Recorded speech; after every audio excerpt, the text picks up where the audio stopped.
soy mexicano, esa es mi bandera, yo la levanto por donde quiera. Bienvenidos a Chinga tu Podcast, episodio número 7. Hoy traemos el gusto de traer como invitado a Carlos Clasi, preparador físico, nómada fitness, y que creo que lanza un mensaje bastante claro, que muchísimas veces para recuperar nuestra esencia y maximizar nuestra salud hay que volver a nuestros orígenes. Os dejo con su presentación. Carlos, bienvenido. Bienvenido y bienvenido a ustedes y gracias por la invitación. Básicamente lo único que tengo que decir es que a ver cómo se desarrolla un poquito la conversación, pero es la primera vez que hago algo así, pero agradecido de que me deis la oportunidad de divulgar lo que sé. Perfecto. Seguro que sí. Vale, ¿cómo te defines? Por si te quieres describir a la gente, yo creo que te he descrito bien, ¿no? Más o menos. Sí. ¿O quieres añadir algún dato? Está feo que yo diga a lo mejor las cualidades, o diría a lo mejor que soy cabezón, y eso me lleva a ser muy pesado a la hora de querer conseguir las cosas. Entonces, pues creo que soy una persona muy ambiciosa, introvertido para lo que me conviene, que eso después si queréis lo podemos desarrollar. En el tema del crecimiento espiritual y eso creo que hay que ser un poquito introvertido y ambicioso, soy ambicioso. Entonces, pues... A mí me gustaría hacer un inciso, pero el tema de cabezón Sí. se puede tomar o como virtud o como defecto. Sí. Que al final uno que se propone el querer conseguir algo, eso para mí por lo menos es virtud. Pero es verdad que bueno... Depende del cómo lo contexto, exactamente. Eso, Depende del contexto. eso- A veces es un lastre. tomes. Sí, eso la cabeza puede jugar mala pasada. Vale, pues el primer tema que queremos empezar a hablar contigo, yo te conozco ya de hace tiempo, me causa curiosidad cómo Carlos Clasi venía de un old school, por así decirlo, ¿no? El típico volumen, definición, has competido y demás. ¿Cómo ha cambiado toda esa versión tuya a una versión muchísima más naturista? Digamos que, en qué momento te hizo clic la cabeza y decidiste investigar esta parte? A ver, yo realmente empecé en el tema del gimnasio, en esto hay que ser un poquito sincero, por el tema del físico. Todo el mundo creo que empieza porque no se gusta físicamente. Entonces, pues, te quieres apuntar al gimnasio. Yo empecé a entrenar con 17 años. Estaba muy delgado, yo soy muy alto, mido 1,90. Entonces, pegas el estirón y te quedas muy delgado. Y yo le decía a mi madre que quería apuntarme con 16, 17, no me dejaba porque era muy pequeño. Entonces, pues, conseguí apuntarme con 17 años y empecé a entrenar. Entonces, ¿qué pasa? Que la primera información que te llega, por esa época entrenaba en típico gimnasio de barrio, ¿vale? Hoy en día eso parece que ya es casi imposible, son dos cadenas de gimnasios y demás. Entonces, pues, empecé a entrenar en gimnasio de barrio, que ahí sí el ambiente era un poquito, lo que te inculcaban ahí era el ambiente old school, básicamente. Entonces yo, la primera información que veía cuando buscaba algún tipo de tabla en internet, que por aquel entonces el internet a nivel usuario estaba empezando, había muy poca información. Lo único que te llegaba era Arnold Schwarzenegger, películas de Rocky y lo que... común. Exactamente. Entonces, yo sí que es cierto que desde que empecé a entrenar noté como que era mi afición, pero yo entendí que era mi vocación. Ese flechazo que tienes en un primer momento. Y yo sabía desde el primer momento que empecé a entrenar que eso yo me iba a dedicar el resto de mi vida o iba a estar vinculado por el deporte, ¿vale? Pasan los años, haces 1.000 millones de tipos de dietas, 1.000 metodologías de entrenamiento, te vas dando cuenta de lo que te funciona más, que te funciona menos, pero como he dicho antes, soy ambicioso para todo y siempre quería como sobresalir. En lo que yo hago siempre intento sobresalir, ¿vale? No iba a ser menos en el tema del culturismo. Entonces, pues, siempre vas buscando un preparador que salga un poquito de la norma, pruebas con otro. Yo siempre buscaba como que no quería irme al típico preparador que tenía todo el mundo. ¿Querías aprender también? Exactamente. Buscar un camino diferente, ¿no? Exactamente, algo que marcara la diferencia. Hasta que hace prácticamente 4 o 5 años, un amigo me dijo, échale un vistazo a este preparador. Y hablando con él y demás, viendo su perfil de Instagram, yo sabía que había una conexión, sin conocerlo. Entonces le hablé y empecé a trabajar con él, que desde aquí le mando un saludo si me ve, que es Daniel Pérez López. fue el que a mí me hizo el clic realmente. Sí, en Instagram es Daniel Cruz, o algo así, ¿cómo era? Dani Cruz. Daniel Cruz, vamos. ¿De quién es?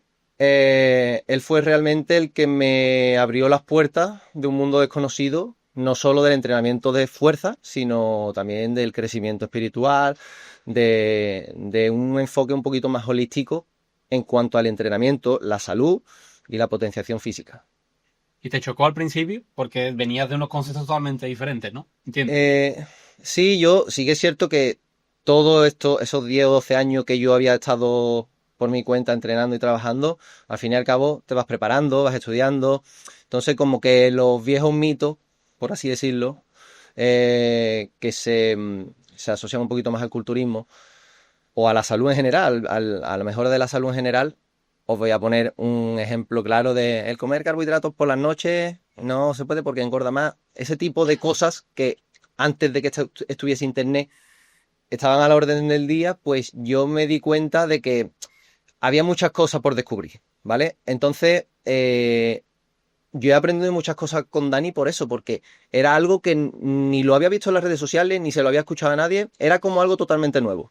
Entonces, había cosas que me chocaban, pero cosas que yo decía, es como que me ha terminado de mostrar lo que yo estaba aprendiendo, el clip final, la guinda del pastel. Era como, ahora encuentro el porqué de muchas preguntas.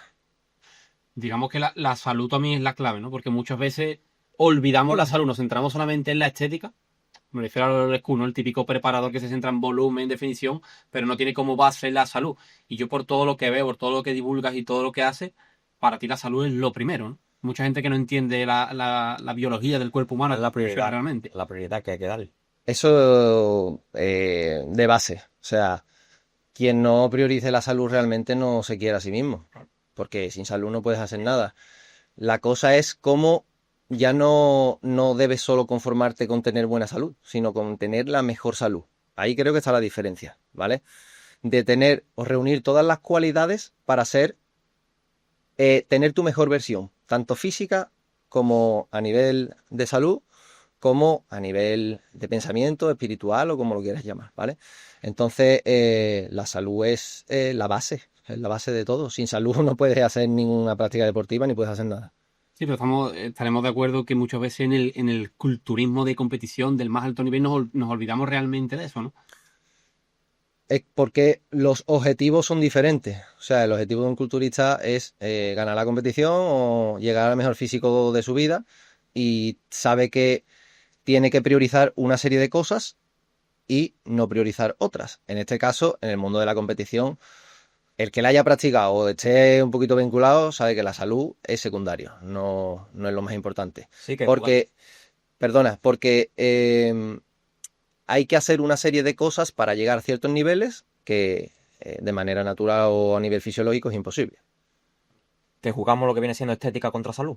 Que no Básicamente. hay otra manera que sea Hay, eso. hay un triángulo o una pirámide que tiene 3 vértices, que es rendimiento, salud y estética. Tener las 3 potenciadas es casi imposible. Cuando tú priorizas una, la otra cae. Entonces es como el tridente, ¿vale? Es una pirámide y tú en ciertos momentos de la preparación o de tu rutina en el día a día vas a priorizar más una que otra. Si quieres hacemos un símil en la época competitiva de un culturista cuando está preparándose y está cerca de la competición. Físico, rendimiento, la salud es lo último. Después viene la época de descansar, levantar un poquito el pie del acelerador y potenciar más la salud, dejar un poquito más de lado la estética. Entonces se va jugando como en esa pirámide. Me parece guay. Interesante. ¿Y cómo implantas realmente tu vida actual en naturista? ¿Es tu centro de actualidad? Creo que para entender el concepto primeramente quería comentaros en qué creo que se basa el pilar fundamental de lo que es el estilo de vida, ¿vale? Tiene que haber un crecimiento espiritual, físico y mental, ¿vale? Si no estimulas o no potencias una de las 3, bajo mi punto de vista y lo que conozco o en función a lo que leo, lo que hablo con gente que se dedica a preparar y demás, no vas a llegar como al objetivo final, ¿vale? No es solo, al fin y al cabo, una preparación o algo es un periodo específico de tu vida, pero esto es una carrera de fondo. Entonces, aquí habría que ver que yo tengo que potenciarme en esas 3 áreas en mi vida. Dentro de esa potenciación, yo podré hacer una modalidad u otra y se me dará mejor o peor. Eso de base. Entonces, cuando tú entiendes que, por ejemplo, en la potenciación de la salud o en la física, no puedes dejar de lado el lado mental, tiene que haber un crecimiento también mental que te acompañe a soportar, pues, la disciplina de ciertos deportes o la exigencia. Cuando entiendes que tienes que potenciar eso, valoras el concepto de salud desde otro punto de vista. Y ahí entra en juego la parte naturista. Yo siempre pongo un ejemplo. Cuando nos vamos a la playa un fin de semana, siempre le pregunto a la gente, ¿tú cómo vienes el domingo o el lunes? ¿Vienes más descansado? ¿Vienes más feliz? ¿Vienes con ganas de afrontar la semana de una manera diferente? Sin embargo, si te quedas en la ciudad o en la rutina del día a día, eso no pasa. ¿Por qué? Porque tienes contacto con la naturaleza.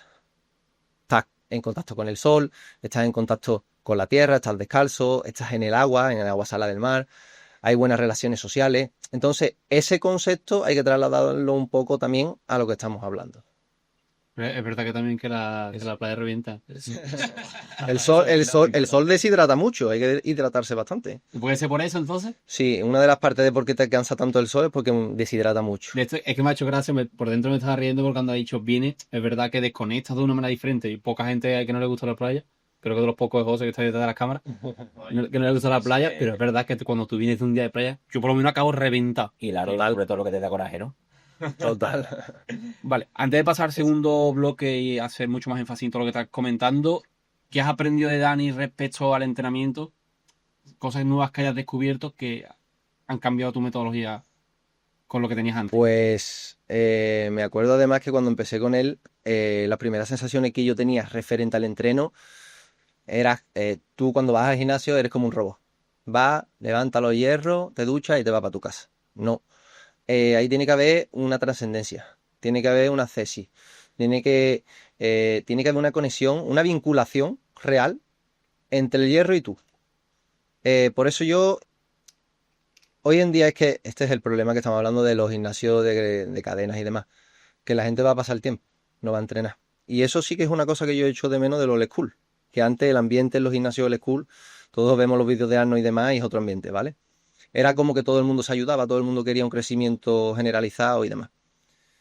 Entonces, cuando yo empecé con Dani en el tema del entrenamiento, iba, hacía y me iba.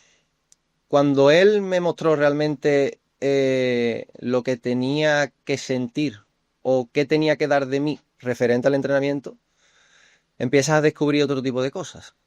Porque al fin y al cabo es como haces un símil de lo que es la vida, ¿vale? La vida es lucha, eso lo dice Séneca, ¿vale? Entonces, el entrenamiento es como por así decirlo, la forma que tiene la persona de descargar esa energía o de... Es que no sé cómo explicártelo porque es una sensación muy... ¿Sería como esa lucha con uno mismo? Exactamente, va por ahí la cosa. Es como tú, en tu forma física y terrenal, cómo tienes la capacidad de subir de nivel, ¿vale? De nivel de conciencia, de nivel de esfuerzo, de aumentar el grado de la capacidad del dolor.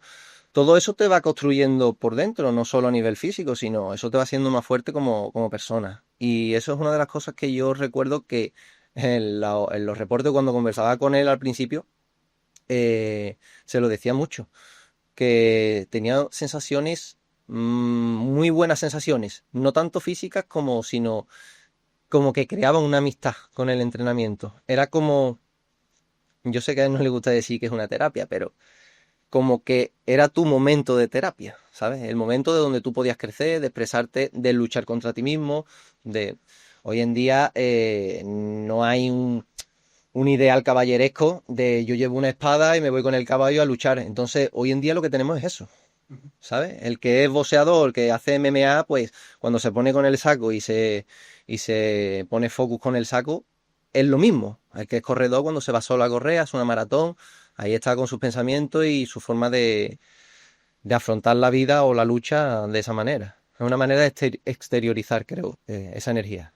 Claro, al final lo que se trata es afrontar esas adversidades personales de uno mismo para poder progresar con todo lo que te pueda llegar a proponer. Porque al final, verás, si te cometen algún tipo de, ¿qué te digo? Que no sé cómo explicarlo. Esa...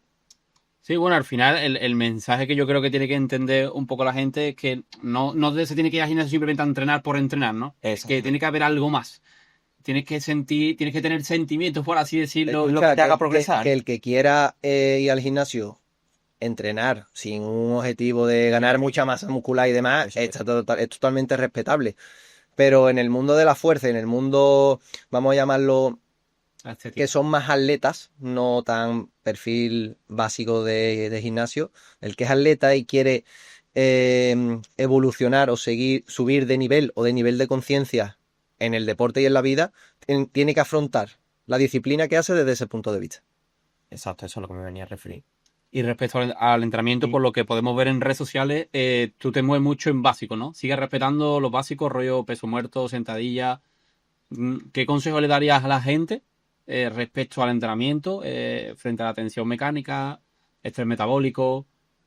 Mira, de base, los básicos son movimientos multiarticulares y es donde tú estableces tus patrones de movimiento. Entonces, una persona que no sabe hacer bien una sentadilla, no sabe hacer bien una zancada, o no sabe hacer bien una hack, o no sabe hacer bien un patrón de sentadilla. ¿Por qué? Porque no tiene, o sea, sus unidades motoras no están acostumbradas a ese tipo de movimiento. No domina el movimiento básico, no puede dominar movimientos que se asemejen a eso. Eso para empezar.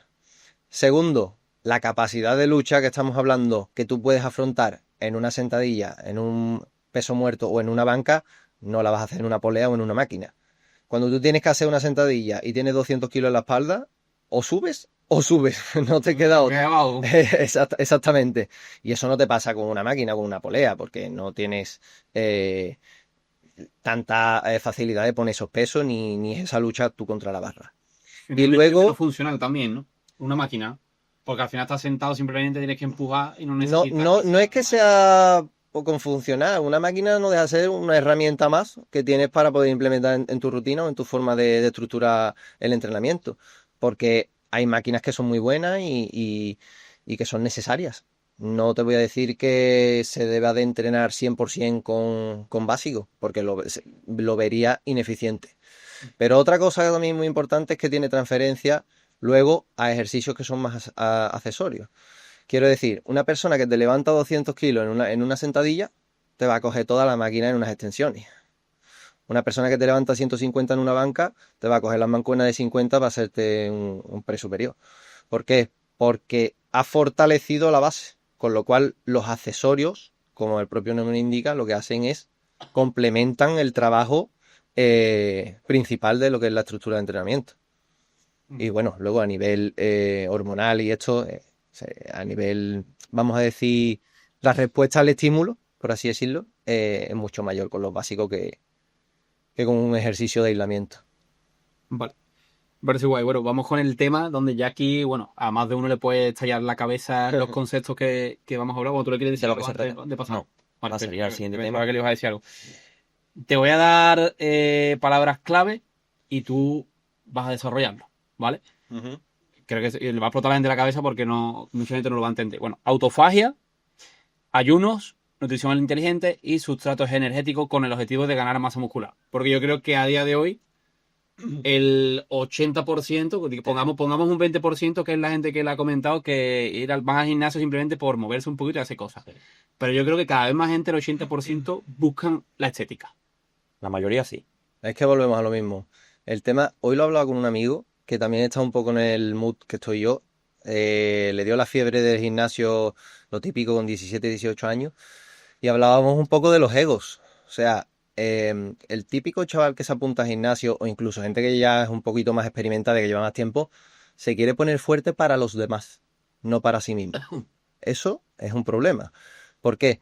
Porque estás siendo un infeliz, tío. Tú nunca te vas a conformar con tu físico. Siempre vas a querer más. Siempre vas a buscar métodos, a lo mejor, que son menos saludables para llegar a esos objetivos y es por el ego, por alimentar tu ego. No pasa nada si tienes que perder un poco de masa muscular por hacer un ayuno, o tienes que perder un poquito, o bajar un poquito el rendimiento por potenciar la salud o este tipo de cosas. Y lo hablaba con él porque los dos como que venimos de vuelta, ¿vale? Referente a las palabras que me has dicho, me podría llevar hablando de esos términos horas. Pero creo que lo más importante o el mensaje que se tendría que llevar a la gente de esto es que, igual que comemos, tenemos que hacer pausas de comida. Estamos hablando de mejora de la salud, ¿vale? De hecho, es lo más importante. Exactamente. Yo ya cada vez me intento dedicar un poquito menos a la vinculación del culturismo. Yo ya no preparo ni busco preparar a gente que se dedica a la competición. Es lo que menos me gusta. Me gusta potenciar la salud de la gente, mejorar las patologías. Que me viene con una gastritis y quitársela, este tipo de cosas, ¿sabes? Entonces, hay que entender que es igual de útil y necesario hacer épocas donde se come más y hacer épocas de restricción calórica. Y eso es fisiología, eso es evolución. No es una moda, como se quiere instaurar ahora, que el ayuno intermitente es una moda o que el ayuno de días o semanas sea una moda. No, forma parte de la nutrición. Ayunar forma parte de la nutrición. Es como cuando un atleta se lesiona, una lesión forma parte de la preparación. No se cae el mundo ni se termina la vida porque me haya hecho un E15 y tenga que dejar de entrenar. Forma parte de la preparación. Ayunar forma parte de la nutrición. Entonces, volvemos a lo mismo. Tenemos una serie de herramientas para potenciar la salud y no la usamos. ¿Qué tipo de beneficios has experimentado contigo mismo y con tus clientes a través del ayuno? Mira, realmente yo voy a hablar de mí porque las sensaciones internas que pueda tener un cliente me la puede reportar, pero yo no las siento como tal. Pero hice una vez un ayuno de 4 días y medio, ¿vale? ¿Sin comer nada? No. No fue un ayuno completo, pero era prácticamente casi un ayuno íntegro. Y las sensaciones, al principio el cuerpo empieza a detoxificar. Es curioso porque, por ejemplo, a los 3 días de no comer, te entra diarrea. Y dices tú, llevo 3 días sin comer, no sé qué es lo que estoy echando. El cuerpo está detoxificando, ¿vale? Está limpiando el colon, está limpiando los intestinos. Empiezas a notar los sabores más fuertes en la lengua, porque los metales pesados y todos los tóxicos que tienes en las papilas gustativas y eso se van. Entonces, empiezas a notar los sabores como potenciados. Obviamente, las pulsaciones, yo tengo el Apple Watch y las pulsaciones, cuando estoy comiendo, no me bajan de un límite, no me salta la alerta. Creo que son 32 pulsaciones por minuto, ¿vale? Cuando estás 10 minutos por debajo de esas pulsaciones, te salta la alerta. Casualmente, cada vez que hago ayuno, siempre me salta la alerta en reposo. O sea, que las pulsaciones o el metabolismo basal, por así decirlo, disminuye. Que estás quitando ese estrés que hay en el organismo. Otra cosa muy importante, la inflamación. Te notas el estómago pegado, no tienes hambre, curiosamente no tienes hambre, porque he dicho que las hormonas basales, la insulina y la leptina, que es reguladora del apetito y todo, va a unos niveles basales y no tiene la necesidad de comer, no están disparadas por la influencia de la comida. Y a partir del tercer, cuarto día, ya empiezas a tener una sensación como como has eliminado tóxicos y demás, del intestino, de las células del cuerpo y demás, tienes una sensación como un poquito más, ¿cómo te lo diría para que me entendiese? Como que elevas un poquito el nivel de conciencia. Percibes cosas que no percibías, te vuelves un poquito más observador. Yo sentía un poquito más la presencia de Dios, eso es curioso. Tenía pensamientos que no suelo tener normalmente, muy existencialistas. O sea, en todas las culturas realmente se ha practicado el ayuno para... dicen que no hay impurezas en el cuerpo, entonces el espíritu puede trascender más y puede elevarse un poquito más. Tienes más conexión con lo divino. Y yo realmente lo experimenté. A partir del tercer día y medio, cuarto día, me notaba como con más paz interna. tienes esa capacidad de percibir lo que no sueles percibir, ¿vale? Entonces ahí es cuando tú tienes un contexto o un entorno apropiado para meditar, para orar, para hacer ese tipo de cosas que se suelen hacer cuando se lleva a cabo el ayuno. Me crea curiosidad. ¿Sentiste, porque supongo que eso tiene que estar supervisado bien por alguien, en este caso por ti mismo y por tu entrenador, porque normalmente se empiezan por ayunos más livianos, uno de 12, 16, 24, pero 4 días sin comer, ¿no sentiste algo en tu cuerpo como en plan, yo me estoy empezando a rayar un poco? Bueno, ahí lo asocias un poquito más por la pérdida de masa muscular. Bueno, Es otra cosa de que te iba a preguntar. ¿Hay pérdida de masa muscular? hay pérdida a nivel glucolítico, o sea, el glucógeno muscular Se va. se va, porque primero es lo primero que se va, el glucógeno muscular, porque es donde el cuerpo utiliza las reservas energéticas cuando tú no comes. Entonces a las 48, 72 horas el glucógeno muscular se depleta. Entonces te ves muy vacío y te da la sensación de que has perdido mucha masa muscular, pero realmente es como la típica hipertrofia sarcoplasmática que se dice, ¿no? Que es muy visual, no es una hipertrofia real. Entonces no es como la pérdida de músculo, no estás perdiendo sarcómeros No, el realmente. tejido, no se va el tejido muscular. Exactamente, algo se arrastrará, no te voy a decir que no. Pero es mucho glucógeno, mucha agua. Sí. Luego eso, tienes muy el abdomen más pegado, entonces te da la sensación de como que bajas de talla del pantalón y demás. Pero cuando llevas 4 o 5 días volviendo y comes y demás, te pones en el peso que estabas. Una cosa muy curiosa que pasa en el ayuno profundo es que se activa la hormona del crecimiento. Y es un sistema de defensa que tiene el cuerpo para contrarrestar que haya pérdida de masa muscular. O sea, cuando tú dejas de comer muchas horas, el cuerpo eleva la hormona de crecimiento y es como un parche para que la masa muscular no se pierda. Es una forma de que tiene el cuerpo de defenderse. Digamos, bueno, el contexto que tú le das a estos 4 días de ayuno, ¿cuál era? ¿Era realmente el probarte a ti mismo? No, ahí lo hicimos más bien por un protocolo fisiológico, no tanto espiritual ni de fortaleza, sino empezaba como un poco con la preparación ahí con él y demás, con Dani. Y era como, vamos a empezar de cero, vamos a resetear el organismo y aumentar toda la flexibilidad metabólica, que tengamos muchísima sensibilidad a la insulina para después volver a comer, poca inflamación, poca toxicidad, y es como empezar de cero. Creo que aquí puedes aprovechar y explicar perfectamente qué es la autofagia. La autofagia, de manera sencilla, es la capacidad que tiene el cuerpo de autorreciclarse. Cuando tú dejas de comer. Esto es otro de los mitos, realmente. La gente se cree que haciendo un ayuno intermitente de 12-16 horas ya se activa la autofagia. Y no se activa la autofagia. La autofagia fisiológica, o sea, la regenerativa, la terapéutica, la que sirve para detoxificar el cuerpo de verdad, son de ayunos largos, de 3 a 5 días. ¿Vale? Mínimo 3 días. Y va a depender de la flexibilidad metabólica de la persona. Nada, no comes Nada. nada. Agua, te solamente ingieres Agua, minerales, lo ideal agua de manantial o agua con minerales.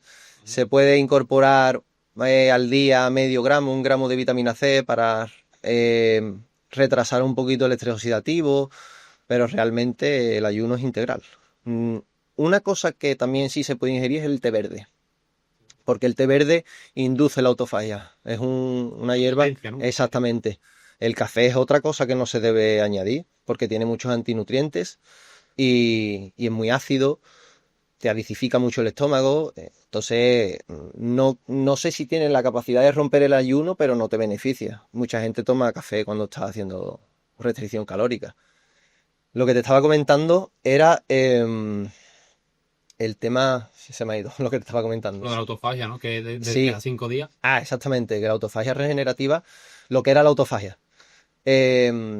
necesita de 3 a 5 días. ¿Por qué? Porque primero el cuerpo depleta el glucógeno muscular, que hemos dicho. Después entra en cetosis y después activa la autofagia. Y eso nos hace en 12 horas. Una digestión realmente que el alimento salga del intestino y demás son 6 horas. O sea, si tú dejas de comer ahora, hasta las 6 horas siguientes no deberías de contabilizar el inicio del ayuno, porque hay alimentos circulando en el tubo digestivo. Entonces, 12 horas no te da tiempo de activar esas vías metabólicas. Entonces, cuando tú dejas al cuerpo 100% en ausencia de alimento, el cuerpo lo que hace es necesita comer por así decirlo, y entonces lo que hace es que metaboliza los desechos proteicos a nivel celular. Entonces elimina todos los desechos metabólicos que hay en la célula. Y ahí está el beneficio de la autofagia. Digamos que la autofagia, para traducirlo así para que la gente lo entienda bien, es eliminar toda la basura que recorre tu cuerpo, ¿no? Por así decirlo. Un Mira, reciclaje del organismo, por así decirlo. Para que la gente lo entienda, un ejemplo fácil. Una discoteca por la noche llena de gente y a las 6, 7 de la mañana la discoteca cierra. ¿Cómo está el suelo? ¿Cómo está? Todo sucio, lleno de vasos, de líquido. Tienen que limpiar la sala para el día siguiente volver a abrir. Tú imagínate que tú no haces ayuno, nunca dejas de comer. Eso significa que nunca estás limpiando la sala después de la fiesta. Y al día siguiente abren con el suelo sucio, los vasos rotos. Un día, otro día, otro día. Entonces, ¿qué pasa? Llega un momento en que eso es insostenible. Y ahí, pues, se desarrollan las enfermedades. Claro, además, y hace poco el tema de la mitocondria, ¿no? Y demás, de todas las enfermedades, es que ese es el ejemplo que la ha puesto. Que el cáncer, por ejemplo, también, en su mayor parte, o lo que más se podía coger, por así decirlo, era por la acumulación, ¿no? De que estaba como muy cargado lo que es la mitocondria y las células y demás, ¿no? Sí, a ver, la mitocondria se ha descubierto, se le está dando mucha importancia ahora porque es realmente lo que se está viendo que modula mucho la salud metabólica, la salud en general, ¿vale? Entonces, la herramienta más poderosa que tenemos de potenciar esa salud mitocondrial o esa eficiencia mitocondrial es a través del ayuno. Hay muchos suplementos también que potencian la salud mitocondrial, pero realmente lo más importante es algo tan sencillo que no quieren que aprendas porque es gratuito, que es dejar de comer. Pero es cierto que si trabajas demasiado con picos de insulina, ¿no? Por así decirlo, que proceden de alimentos malos, ¿no? Evidentemente, no estamos hablando de fruta, de verdura, de alimentos integrales. No sé cómo explicártelo. Digamos que cuando el vaso se acaba de rellenar, a nivel mitocondrial, eso no le hace bien a nuestro cuerpo, ¿no? A nuestras células, ¿no? Ahí es donde empiezan a enfermar, ¿no? Por así decirlo, ¿no? No sé a qué te estás refiriendo. O sea, O sea, tú serías capaz de más o menos indicar por qué una persona, un cáncer te puede entrar a nivel mira, genético. el cáncer es sistémico y es multifactorial. No hay algo que determine. Hay probabilidad. Una persona que es fumadora tiene más probabilidad de desarrollar un cáncer de pulmón. Eso es de lógica. Pero el cáncer realmente todavía no se sabe a ciencia cierta o al 100% de la causa de diferentes desarrollos de cáncer, ¿vale? Eso por un lado. Entonces, no me gusta hablar de muchas cosas que todavía a lo mejor pues no se puede ir un poquito más allá. No, la ciencia todavía no sabe exactamente. Lo que sí te digo es que es multifactorial. Es a nivel sistémico. Hay muchas cosas que influyen en el cáncer, la microbiota, el estrés, el sistema inmunológico. Entonces tú puedes estar bien del sistema inmunológico y pues normalmente tiene vinculación una cosa con la otra, ¿no? Si tienes mucho estrés, el sistema inmunológico se va a deprimir, la microbiota es deficiente, etcétera.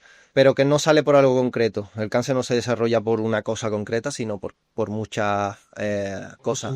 Exactamente. Es el conjunto metabólico. Hay un ejemplo muy sencillo que es, yo tengo una semilla y la intento sembrar en un suelo fértil, entonces la semilla se desarrolla con facilidad. Quiere decir que un mal estado metabólico de salud sería el suelo fértil.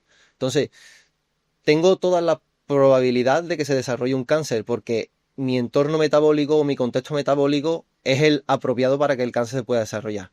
Si tú tienes un suelo infértil, que esto sería un estado metabólico óptimo o saludable, el cáncer no tiene la facilidad de desarrollarse. Entonces ahí la mejor cura que hay para el cáncer es la prevención. O sea, descansar bien, controlar el estrés, buena alimentación, ayuno, ¿no? Perdón. Por así decirlo. Sí, realmente es que esto a mí cuando se habla de salud no se puede dictar sentencia con todo. Hay que ir un poquito más allá. Primeramente, estamos en la era que más enfermedades metabólicas hay. Y hay mucho conocimiento de lo que se debe hacer, con lo cual algo no está funcionando. O sea, el mensaje real no está llegando al emisor, al receptor, perdón. ¿Por qué? No lo sabemos. ¿Será que hay exceso de información? ¿Será que mucha de la información que se da es errónea o incorrecta o falsa? porque yo sigo viendo las recomendaciones de ciertas instituciones, que todos sabemos la comida que ponen en los hospitales para los pacientes oncológicos y no hace falta que ellos digan nada, ¿no? Una persona medianamente con 2 dedos de frente sabe que eso es lo peor que puede comer para ese contexto. O sea que creo que en el tema de la nutrición hay que ir un pasito más allá. Estamos ahora mismo en un punto que sí que es cierto que hay mucha divulgación buena, científica y que avalan lo que yo estoy diciendo. Y creo que el acierto es ir desde el lado un poquito más integral. O sea, tener muchos hábitos que conformen lo que es tu día a día. No perderle el miedo al sol. El sol es el mayor modulador metabólico que hay. Es la cura de la mayoría de enfermedades. Y no lo sabemos. Es gratis. El ayuno es gratis. El agua de mar o el agua de manantial es gratis. Yo voy a recoger agua prácticamente toda la semana y no veo a casi nadie recoger agua. Todo el mundo bebe agua del grifo. El tema del ayuno, le dices, Botella, que realmente o de botella que es viene, mineralización débil. sí, no trae minerales y además trae un montón de disruptores endocrinos que son plásticos y demás, microplásticos y demás. Entonces, estaba diciendo que el ayuno es gratuito también y tú le dices a una persona que esté un día sin comer y se echa las manos a la cabeza. Entonces creo que la información de peso y valiosa no se está transmitiendo bien o nos toman por locos, por lo que veo. Eso es un tema que me gustaría ahora hablar después, cuando llegue el apartado, sobre los rituales y los hábitos, ahora que hemos hablado sobre el tema del agua, del sol y demás, que es curioso. Sí, vale. Antes de dar paso, bueno, vamos a con este, antes de dar paso a lo siguiente. Paso yo a este. Ahí estamos. Vamos a tratar un poco el tema de ganar masa muscular con todo lo que estás diciendo.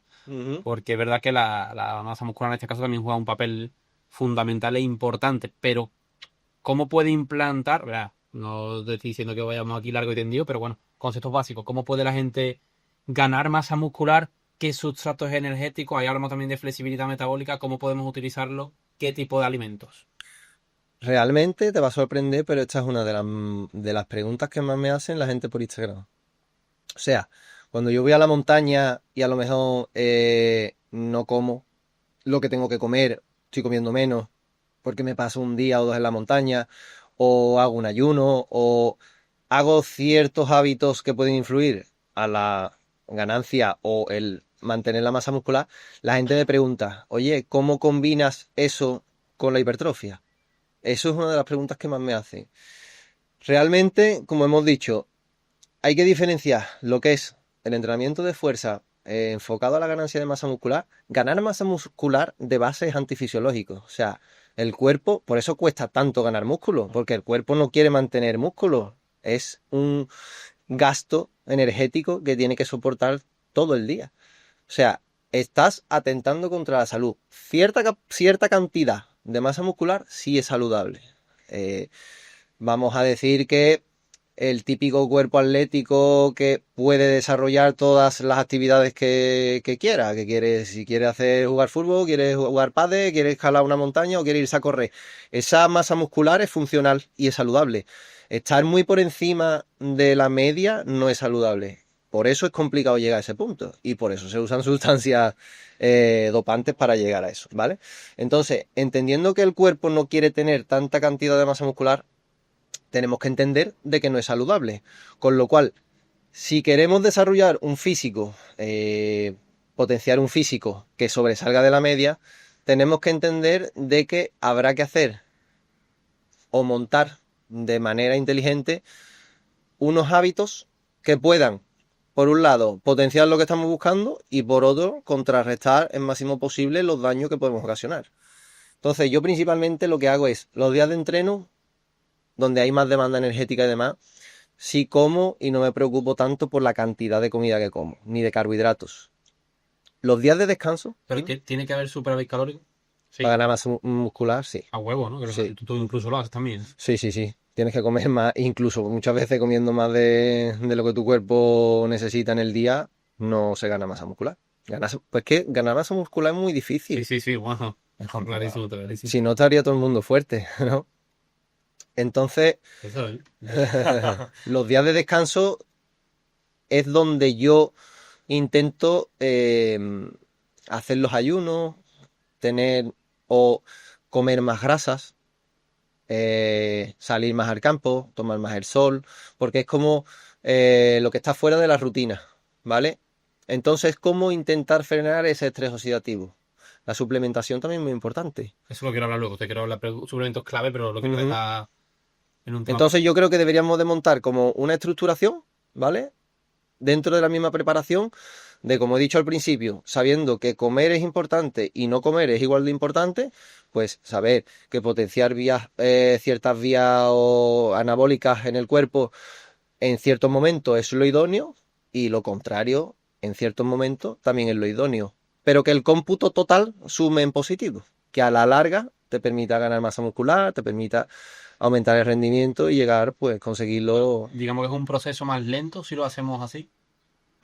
Es que a mí el que me venga y me diga que quiere ponerse fuerte en 6 meses, ya de base lo descarto. Eso es complicado.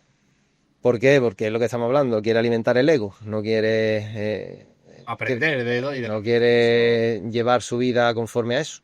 Entonces ya sabe que esa persona va a tener fracaso desde antes de empezar. Es así de Y sencillo. eso conlleva años, ¿eh? Que al final Exactamente, es crearte el estilo de vida, interiorizar todas esas cosas, no verla como, como una obligación, sino como realmente lo que, lo que describe cómo eres. Y es que me dice la gente, ¿y tú cómo puedes comer así? Es que necesito comer así, me lo pide el cuerpo. O sea, yo como realmente, o creo que como conforme a cómo debería de comer todo el mundo. Los que coméis mal sois ustedes, Ya. ¿sabes? Porque tu alimentación, tú hace ya muchísimo tiempo que quieres hacer todo de productos refinados. No llevas una alimentación flexible, ¿no? Por así decirlo. ¿Cuánto hace que no te comes una tostada? Por así decirlo. No, realmente dicen que el veneno en dosis pequeñas es el antídoto, ¿no? Eso hay que tenerlo muy en cuenta y es curioso porque si tú eliminas 100% el gluten de la dieta, por ejemplo, cuando comas gluten te va a sentar peor, ¿vale? Entonces, el mensaje es el mismo. Tengo una serie de herramientas que me permiten llegar de la manera más cómoda o más saludable al objetivo que tengo. La voy a usar. ¿Por qué no puedo comer un día pan? Bueno, si puedo comer pan con masa madre, que sea a lo mejor de un tipo de harina que no tenga tanto gluten y demás, mejor. Que un día me tengo que comer una rebanada de pan de la panadería, me la como, no pasa nada.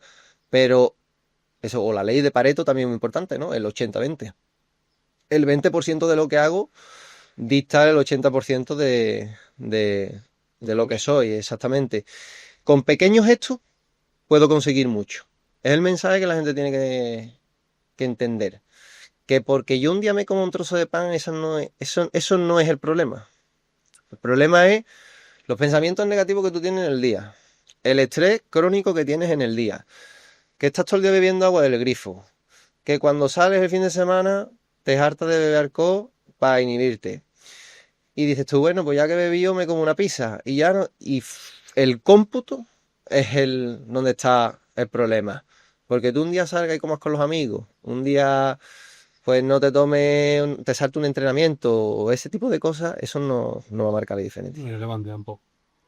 Vale. Pues si quieres dar Pues yo- al siguiente tema. me gustaría tocar el tema del el estoicismo aplicado. Ujú. ¿Qué es para ti y cómo lo aplicas en tu día a día? Eso es un tema que no todo el mundo entiende, pero bueno, el que conozca un poquito en qué se basa la filosofía estoica, entenderá de que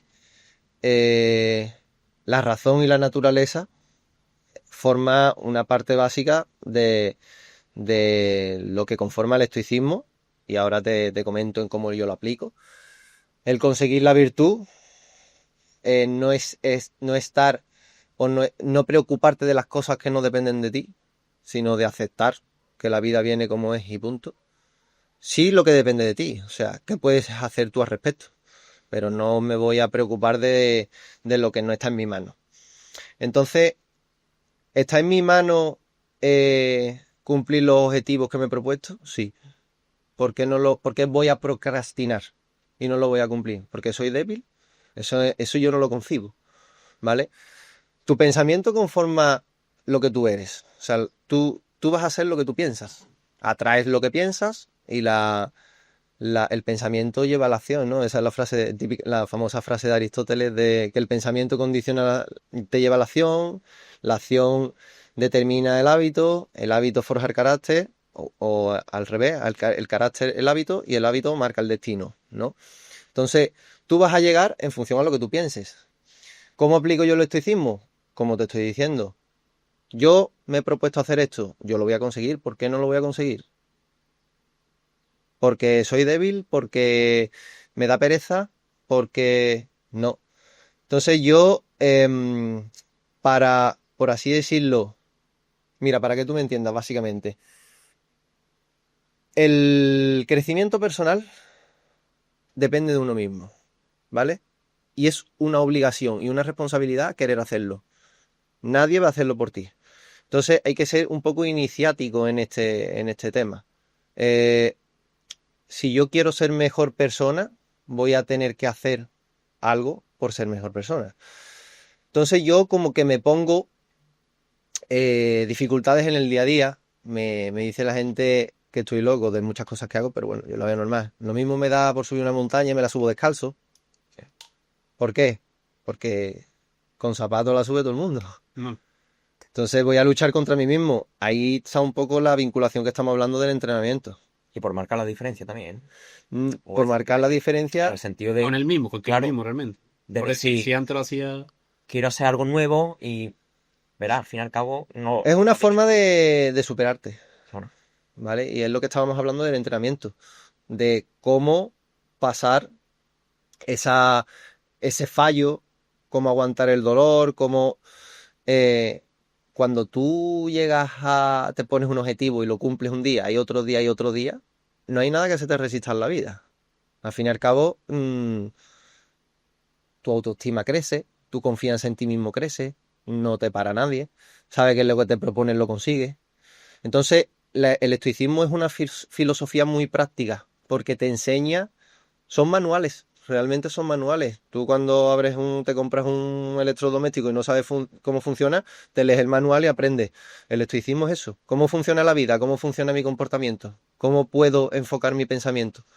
Te lees el estoicismo y él te enseña realmente cómo debes afrontar pues el día a día de tu O sea, vida. realmente tú tienes no una formación como tal, pero hay muchísima lectura, por así decirlo, ¿no? Sí, en ese tema sí. En nutrición y eso sí que es cierto que tengo titulación, pero eso es por hobby, pero porque creo que es una obligación. O Claro. Sí, sí, sí, sea, totalmente. volvemos un poquito más atrás. Mm, tenemos que entender que estamos aquí por algo, ¿no? En la vida, me refiero. Pues porque algo habrá más allá de lo que... Habrá gente que no, yo soy creyente, ¿vale? Y pienso que la vida es trascendente, que lo que hagamos aquí tendrá su recompensa Sí, ya. en otra vida. ¿Que eso me hace creer en Dios o no creer en Dios? Bueno, eso será a juicio de cada uno, pero me hace ser mejor persona. Con lo cual, me quedo con eso. Y por darle un sentido a la vida, ¿no? Porque Claro, es chocante pensar que hemos venido simplemente a pasarlo mal muchas veces, porque si tú no quieres crecer personalmente y siempre te centras en la negatividad, al final acabas diciendo es que he venido al mundo para morir y ya está, se acaba el juego. ya. no tiene sentido, ¿no? No tiene sentido. Yo en ese caso pienso totalmente como tú, que tiene que haber algo detrás, ¿no? Y te lo tienes que ganar, el estar ahí. Totalmente. ¿Conocéis al doctor Vanessa Sagarra? Sí, claro. Hay un evento hecho en Sevilla Que entre... habla de las experiencias cercanas a la muerte y demás, y él dice que hay una teoría de un jesuita, que es Teilhard de Chardin, que dice que el objetivo de la vida es eh, pasar desde una persona que tiene pecados y que está en el mundo de la oscuridad, por así decirlo, pasar hasta la santidad. O sea, hasta un nivel de conciencia de iluminación. Y eso lo haces tú con tu desarrollo personal a lo largo de los años, haciendo buenas acciones, eh, creciendo como persona, adquiriendo conocimiento, sabiendo el porqué de muchas incógnitas, conectando con el ser, con tu núcleo interno. Entonces, tiene que haber un porqué. Yo no concebiría la vida a la deriva. O sea, ir a la deriva no tiene sentido. Me Es parece... que al final también lo que hemos hablado del estoicismo ese control de las emociones cuando habla de debilidad, ¿no? Porque al final también como enfrentar dolor cuando haces ayuna o el entrenamiento, lo podemos englobar de esa manera también, ¿no? Totalmente. Los hábitos conforman lo que tú eres. Dicen que se tarda 21 días, ¿no? En crear en adquirir un hábito, ¿no? Pues cuando lo hace 365 días del año, durante muchos años, tú me dirás lo que te convierte. Un maestro ya. Qué guay. Vale, rituales y hábitos es un tema que también nos gusta muchísimo, de hecho lo han mencionado bastante, la importancia, quiero que le des un contexto, a la importancia del sol, a la importancia de consumir un buen agua, ¿no? Un agua de Y- manantial al fin y al cabo. Eso es. Y el grounding, la importancia de conectar con la naturaleza para recuperar nuestra salud. Realmente, todo lo que habéis mencionado tiene vinculación con la mitocondria. Ujú.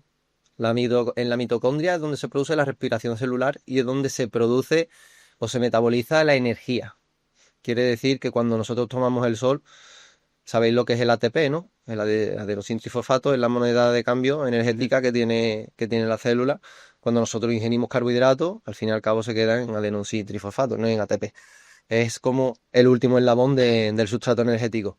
Cuando tomamos el sol, el cuerpo adquiere la energía del sol. Cuando hacemos grounding y pisamos descalzo en la naturaleza, captamos esa carga eléctrica del suelo y lo que hacemos es recargar. Igualmente, cortamos esos radicales libres, ¿no? Que son lo que causa la oxidación, el estrés oxidativo. Cuando bebemos agua de manantial o agua estructurada, que se le dice agua viva, se le dice agua viva por algo. Lo mismo, porque la estructuración es similar al del entorno natural, a la naturaleza. Eso es algo que la gente, mira, no me gusta dar nombre, como tú has mencionado antes, pero hay muy buenos y muy pocos divulgadores que hablan de la naturaleza, que hablan del sol, y realmente creo que la gente le debería de echar un poquito de más cuenta. Menciónalo. Obviamente, mi amigo Carlos Estro, que seguramente nos estará viendo, hablo algunas veces con él, y para mí es un maestro, ¿no? Creo que para mí, para mucha gente, es un maestro respecto al sol, a la cetosis y demás. Y él está haciendo un muy buen trabajo con eso, porque está haciendo, creo que lo que nadie ha hecho. O sea, por ejemplo, por lo menos actualmente, dando paso a una nueva era, por así decirlo, de perderle el miedo al sol, ¿vale? Porque siempre el cáncer de piel, melanoma, esto, lo otro, no te expongas tanto al sol. Y es todo lo contrario, tío. Es tan fácil como que una persona pruebe todo lo que estamos comentando. Una persona que me diga a mí que toma el sol, que se toma la vida un poquito con más filosofía, que bebe agua de manantial, que está en contacto con la naturaleza, que entrena fuerza, que se nutre bien, eficientemente, que me diga a mí una persona que hace todo eso, sentimientos negativos, que cómo desarrolla una enfermedad, que me lo diga, porque que yo no me lo creo. Entonces, si la gente es un poco incrédula en esas cosas, yo le invito a que prueben, no pierden nada. El contexto del sol, o sea, declara la importancia del sol, que yo creo que eso yo también lo conocía, pero que es verdad que hay mucha gente que no lo conoce. Pero creo que el contexto es que la gente al final no toma el sol nunca, no está acostumbrado, y va a querer llegar a verano, se va a poner al sol a 40 grados en agosto, después te quema. Ese es el sol malo, realmente, ¿no? Exactamente. ¿Cómo podemos introducirnos en esos hábitos saludables del sol? Amanecer, atardecer, darle un contexto a ello. Sí, mira, el sol tiene diferentes espectros de luz, dependiendo de la hora del día, pero siempre es beneficioso, ¿vale? Pero vamos a decir que el momento menos dañino es en el amanecer y el atardecer, porque es donde hay más presencia de rojo e infrarrojo, que es lo que potencia o induce la producción de melatonina, ¿vale? La producción de melatonina del sueño de por la noche se crea en el espectro de luz rojo e infrarrojo de por la mañana, del amanecer, ¿vale? Entonces, el primer hábito que yo le diría a la gente que tuviese con el sol es que viese un amanecer y viese el atardecer, que además es bonito, no se pierde, no es un castigo. Pero verlo en plan sin camiseta para aprovechar también los rayos solares o... Si te puede dar el rojo y demás en la piel, mejor. Pero lo que marca la diferencia es la vista, la visión. Tiene que entrarte por la retina, el espectro de luz. sin lentillas, sin gafas, ¿vale? Eso es importante. Y es lo que me raya mucho, tío, que escuché por ahí que había una persona que tenía miopía Mm. y recuperó la vista a raíz del contacto con el sol, sobre todo el atardecer y del amanecer. Hostia, curioso. No lo he escuchado y no sé hasta qué punto puede ser verdad. No, Pues yo lo no escuché, te tío, y puedo me decir. resultó, digo, hostia. No Ha te sido puedo decir. bastante, ¿no? Sí, sí, sí. Se le ha perdido la vista. Y eso es lo primero, contacto en el amanecer y el atardecer. Luego, cuando está acostumbrado a esos espectros de luz, que esos espectros de luz no son dañinos para nadie, puede ir aumentando un poquito las horas, a lo mejor de 10 a 12 de la mañana, cuando el sol es un poquito más incidente y demás, pero sobre todo la época del año.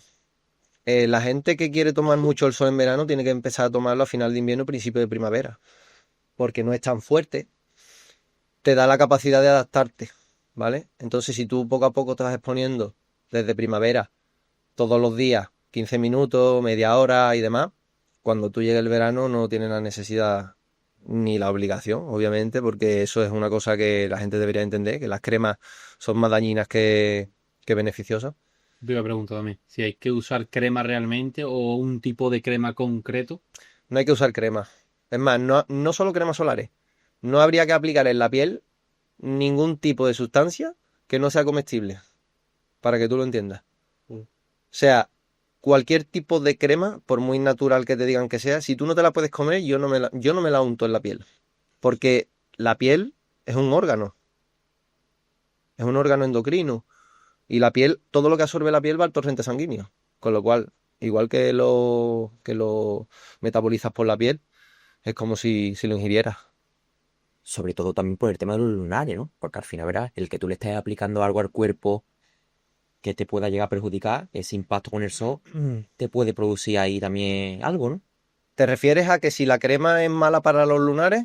Claro, el aplicártelo para el sol, el simple hecho que tú te lo apliques para ello, para que te No, proteja. el problema de la crema es que bloquea cierta frecuencia de espectros de luz, pero no otra. Y entonces te protege en la primera capa de la piel, pero en la segunda o en la En otra tercera hay fase. más capas en la piel, te quemas internamente. Entonces tú visualmente ves que no te has quemado, pero hay un estrés oxidativo en la piel, ¿vale? Entonces no te está haciendo ningún beneficio, te está haciendo un perjuicio. Te estás exponiendo más tiempo a lo mejor al sol, porque con crema, una protección alta, lo mismo puedes estar 5 o 6 horas al sol en verano y no te quemas. Sin embargo, si no estás acostumbrado al sol y te pones sin crema, a la media hora te achicharra, ¿vale? Si tú poco a poco, desde primavera, vas acostumbrando al cuerpo, cuando llega verano, no tienes la necesidad de echarte crema ni te quemas. Es más, seguro la gente cuando estamos por agosto, ya final de verano, principio de septiembre, la gente yo creo que no se echa crema. Una cosa muy importante también para que la gente sepa, la mayor incidencia de melanoma, de cáncer de piel, son para gente que son para personas primeramente de color, para personas de color, de raza negra, que viven en zonas eh, alejadas a su latitud, por ejemplo, africanos que viven en Nueva York y en América y este tipo de sitios, porque por así decirlo, el espectro de luz que reciben no es el mismo de donde son originariamente. Mucha gente que vive en países nórdicos y demás que se van allí a vivir, o sea, es por el contrario, cuanto menos luz del sol metabolice, más propenso eres a desarrollar un melanoma. Un factor clave también muy importante para saber esto es el nivel de vitamina D en sangre. Gente con vitamina D baja, eh, no solo para el tema del melanoma, sino para cualquier ámbito, no para cualquier ámbito, sino para cualquier diagnóstico, es malo. O sea, tener la vitamina D baja es mala para casi todas las enfermedades. Tiene una alta vinculación con el cáncer, el desarrollo del cáncer, porque tiene mucha vinculación con el sistema inmunológico. No sé si habéis oído que la gente que tenía la vitamina D durante el COVID, que estaban en UCI ingresados, tenían muchas más posibilidades de no salir de la UCI. De no salir. Los que Gente tenían la vitamina D alta, baja. alta. Eso baja, baja. Baja. Pero bueno. Los que tenían la vitamina D baja eran los que normalmente no salían de la UCI, porque tienen un sistema inmunológico deprimido, deficiente. Y eso que he escuchado también de cómo comer al sol puede modular también los receptores y demás de tu cuerpo. Comer al sol lo que hace es que tu páncreas no tiene la necesidad de crear tanta insulina por comer al sol. Entonces, tiene un impacto metabólico directo. Te está diciendo que comiendo la misma cantidad de carbohidratos al sol o no en interior, sino bajo luz azul, eh, es perjudicial en referencia a comerlo al aire libre o bajo la luz del sol. ¿Por qué? Porque con el sol el cuerpo necesita menos insulina y por ende tiene que metabolizar menos glucosa. Curioso. O sea, la importancia del sol, creo que la gente no sabe dársela realmente. Y yo creo que eso también tiene mucho que ver con el tema de la industria farmacéutica, de las cremas que nos meten el miedo de yo no lo tomáis siempre con protección. Lo que ha dicho, creo que hay demasiada sobreinformación, algunas buenas, pero otras no están buenas. ¿Por qué todas las civilizaciones o todas las culturas antiguas tienen al sol como un dios, tienen el sol como lo máximo? No será tan malo, ¿no?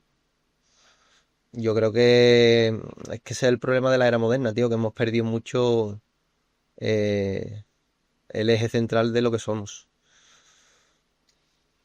Vale, por seguir un poquito, el agua del manantial, ¿por qué debemos darle importancia también al agua que ingerimos?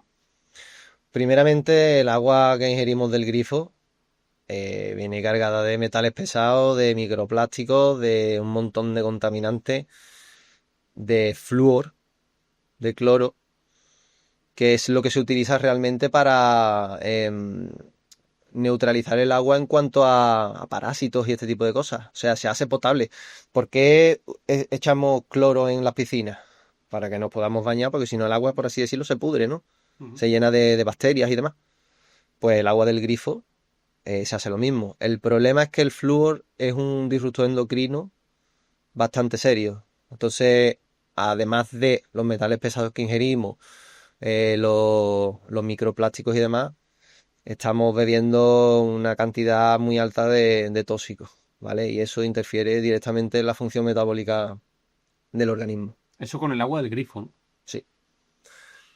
Solución. Bueno, la solución dicen que el agua embotellada, pero es que el agua embotellada viene también cargada de microplásticos. Y encima de mineralización débil, lo que tú has dicho antes. Por ejemplo, yo he escuchado que de las mejores que se pueden consumir, sobre todo por darle soluciones a la gente, ¿no? Porque no todo el mundo a lo mejor va a tener la posibilidad de lo que tú haces. Ahora te voy a dar un truquito para el tema del agua. Yo he escuchado Vichy catalán. Pero Vichy catalán creo que es por el pH. Creo que ciertas aguas son más recomendables. Creo que Aquabona también tiene un pH de 7,4 y, y es como que es un agua un poco más, es neutra realmente en cuanto al pH sanguíneo, pero es un poquito más alcalina, no es tan ácida, ¿vale? Pero el problema no es, o sea, el problema de peso no es que sea más ácida o más alcalina o que tenga más o menos minerales, sino la cantidad de microplásticos y de tóxicos que te estás bebiendo. El truquito que te iba a dar para la gente que quiera hacer que tenga agua embotellada, que sea de mineralización débil y quiera hacerla lo más similar en cuanto a carga de minerales que el agua de manantial, el agua de mar ya se comercializa, ¿vale? El agua de mar la venden en muchos supermercados, en la farmacia también la venden, pero la más barata o por internet la puedes comprar. Agua de mar que lo que viene es filtrada, viene purificada para que puedas tomarla, ¿no? Echas uno por cada 5 litros de agua de mineralización débil, son unos 125 mililitros de agua de mar. Mezcla, ¿no? Lo mezclas en una garrafa de 5 litros, echas los 125 mililitros de agua de mar y tienes una cantidad, un soluto de minerales lo más parecido al agua de manantial. Entonces, ahí realmente cuando bebes te estás hidratando. Pero no solucionamos el tema de los microplásticos, ¿no? Obviamente no. Eso... También te digo, por mucho que queramos comer lo mejor posible, por mucho que queramos beber agua de manantial y tener todos estos hábitos en el día a día, estamos rodeados de tóxicos. Si no es lo que ingerimos es lo que respiramos, o si no es lo que respiramos es lo que vemos, o si no, o sea, estamos constantemente condicionados sobre contaminación en todos los aspectos, porque es que el ser humano es lo más destructivo que existe, ¿no? O sea, Guay. Corrígeme si me equivoco, pero es curioso porque, por ejemplo, una fuente de la naturaleza, que como en este agua, como puede ser el agua del manantial, Mm. si lo desconoce, ¿se podría filtrar o hervir ese agua y se puede tomar? O sea, hervirla sí. Hervirla sí, porque el hervirla sí que es cierto en cuanto a la estructuración, o sea, a la parte molecular del agua de manantial, porque el roce que tiene con las piedras y demás de la montaña hace que el agua adquiera una serie de... Contaminación, ¿no? No, hace que adquiera una serie de beneficios, que tenga una serie de... No me sale la palabra ahora mismo para decirte. De características que la diferencian de otro tipo de agua. Entonces, si la hierves, quizás la estructuración te la cargues, ¿vale? Igual que matan las bacterias y los posibles patógenos que tenga el agua, quizás la estructuración sí te la cargue. A nivel mineral no creo que cambie, los minerales serán los mismos.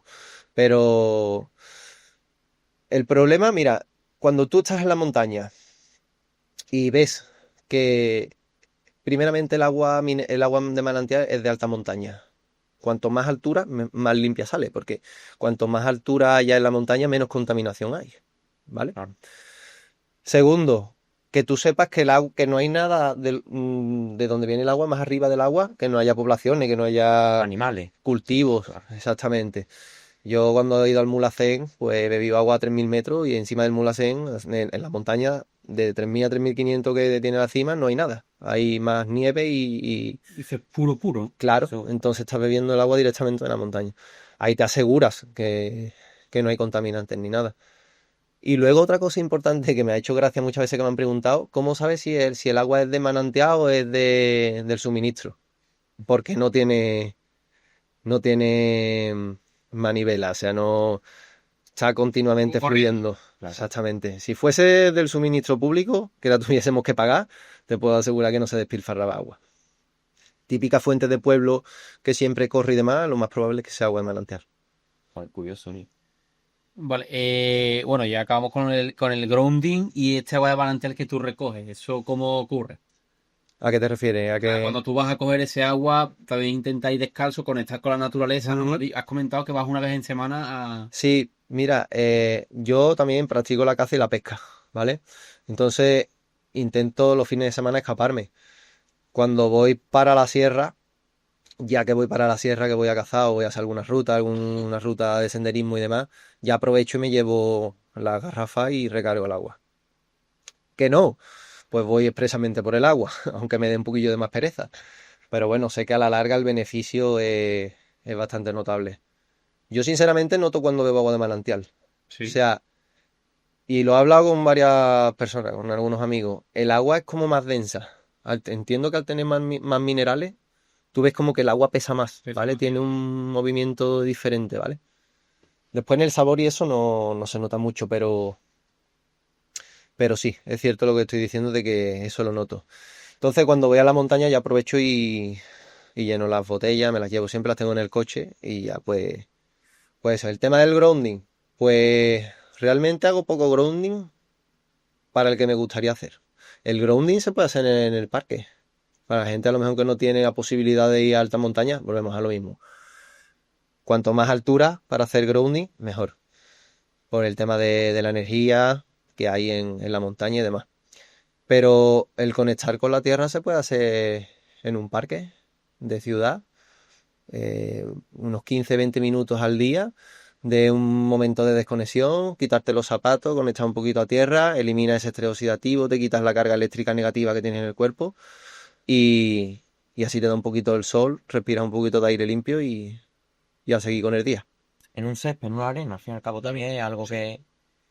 Respecto Incluso, bueno, ahora- perdona, José, no, no. incluso se ha visto, no tanto obviamente, pero se ha visto que incluso en el alquitrán hay eh, carga eléctrica, o sea que fluctúa. Si tú De la carretera. sí, sí, descalzo, obviamente no es lo más recomendable y ni lo recomiendo, pero que muchas veces nos pensamos que en la playa, lo que te he dicho antes, en la playa, y más donde hay, en zonas de agua, se potencia, ¿vale? Entonces en la playa es donde mejor podemos hacer grounding. Mejor.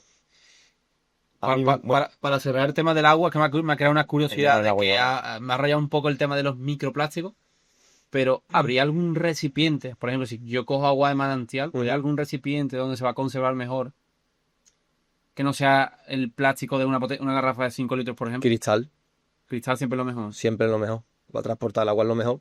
Porque sí que es cierto que yo puedo coger agua de manantial, meterlo en una botella de plástico y ya estoy depositando plásticos en ese agua. Con lo cual la estoy contaminando yo.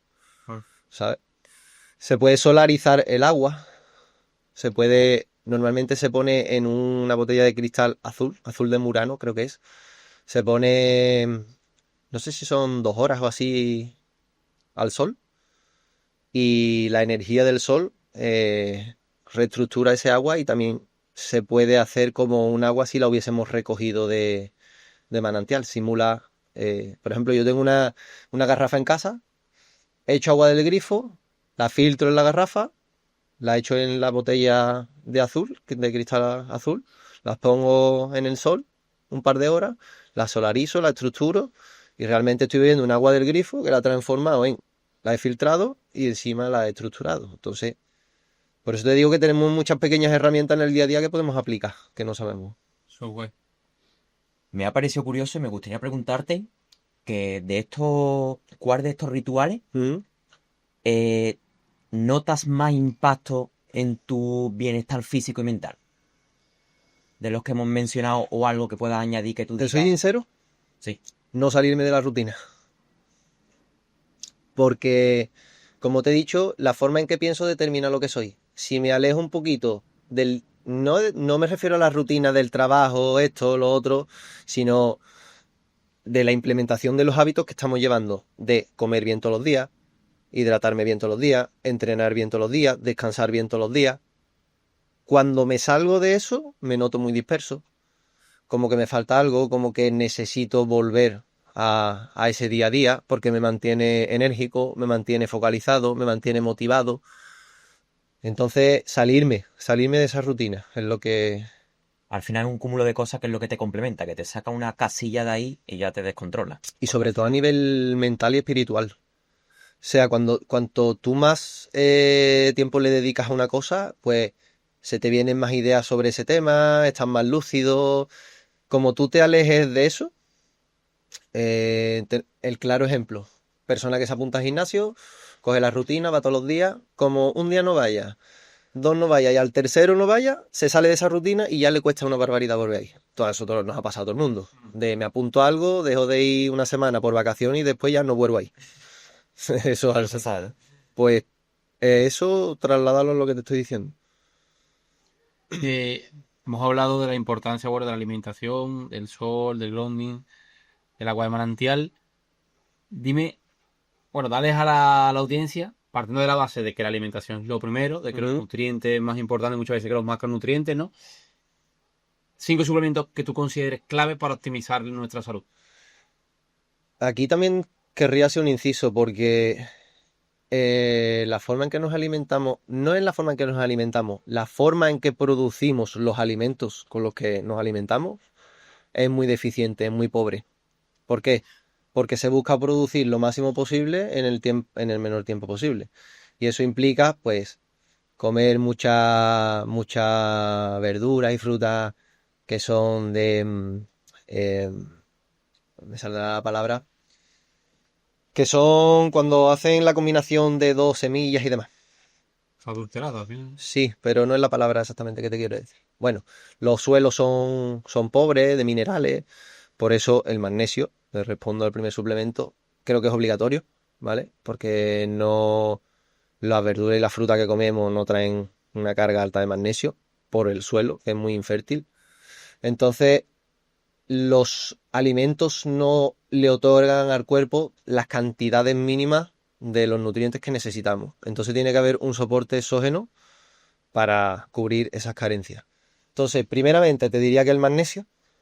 Antes de dar los digamos que es por aclarar que a la gente le quede, que yo siempre también intento explicarlo, es porque al final la cantidad de frutas y verduras, por todos los pesticidas, por todas las cosas que llevan, pierden esas vitaminas y esos minerales, ¿no? Primero porque se cultivan muy rápido, se cultivan fuera de temporada, se exportan de otros países porque es más barato. Las recolectan cuando están verdes y las meten en cámaras frigoríficas, con lo cual no le da tiempo a la fruta o el vegetal a cargarse de los nutrientes que necesita cuando madura en la planta. Por todas esas cosas y además por la cantidad de pesticidas que lleva, a día de hoy te podría decir que es más perjudicial comer X cantidad de verdura y X cantidad de fruta al día que no comerla. Es peor. Es chocante. Sí, sí, sí, sí. Principalmente por, vamos, el glifosato es uno de los pesticidas más famosos que hay. Y os invito a uno de los dos, a cualquiera que nos esté escuchando, que vaya y se haga un análisis de glifosato y seguramente los tenga por las nubes a nivel orgánico o sistémico, ¿vale? Eso está... Es lo que te he dicho antes del tema del agua, de los microplásticos, que nos tenemos que acostumbrar a vivir con eso porque es lo que nos ha tocado. Entonces las herramientas que tenemos es cómo poder contrarrestar eso o combatir con esos contaminantes, con ese tipo de cosas. Entonces, primero te diría que el magnesio, ¿vale? Luego, importante, en función de cómo tengamos las analíticas y cómo tengamos los niveles de vitamina D, la vitamina D. Siempre y cuando llevemos los hábitos, esto de exponernos al sol de forma consciente. Igual de importante es la exposición al sol, es evitar las luces azules artificiales. Que por eso, Eso no lo hemos comentado. exactamente, que por eso tienes tú las gafas rojas, yo las tengo aquí, que no me las he puesto porque lo he comentado antes, que como se las pone todo el mundo, pues yo no me las pongo, ¿sabes? Tengo que ir un poquito en la contra, pero no por eso, sinceramente, sino porque creo que, como he dicho, no es porque me las ponga aquí cuando voy a hacerlo bien, sino es en el día a día, ¿no? Yo me la pongo siempre en casa y demás, y porque salga un día por la noche no voy a ser el friki que voy a ir con las gafas, ¿vale? Yo lo interpreto así. Entonces, la vitamina D, suplementos de vitamina D.